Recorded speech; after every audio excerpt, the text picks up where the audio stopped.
বাংলাদেশের অন্তর্বর্তী সরকারের সংস্কার কর্মসূচিতে নরওয়েকে সহায়তা করার আহ্বান জানিয়েছেন রাষ্ট্রপতি মোহাম্মদ শাহাবুদ্দিন।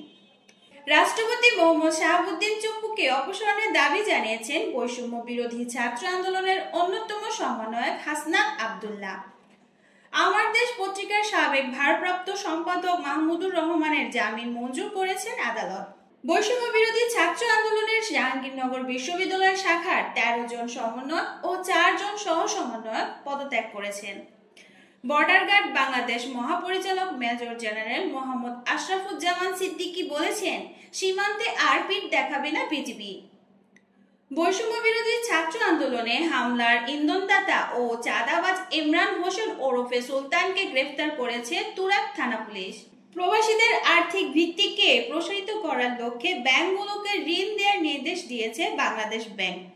নতুন নিয়মে একজন প্রবাসী 10 লাখ টাকা পর্যন্ত ঋণ নিতে পারবেন।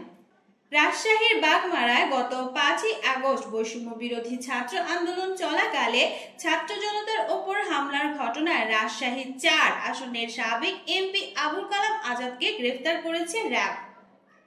নেপালের কাছ থেকে 40 মেগাওয়াট বিদ্যুৎ কিনতে চুক্তি সই করেছে বাংলাদেশ। এই বিদ্যুৎ আনতে সঞ্চালন লাইন নির্মাণে ভারতের সঙ্গেও একটা আলাদা চুক্তি সই করেছে বাংলাদেশ।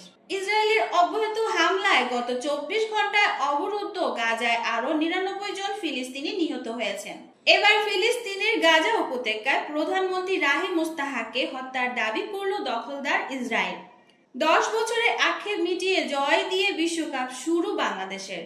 সংযুক্ত আরব আমিরাতের নারী টি-20 বিশ্বকাপের উদ্বোধনী ম্যাচে আজ স্কটল্যান্ডের বিপক্ষে জয়লাভ করে বাংলাদেশ। দেশের মাটিতে সাকিবকে বিদায় দিতে বিসিবির হস্তক্ষেপ কামনা করছে ক্রিকেটারের নিজ জেলার মাগুরাবাসী।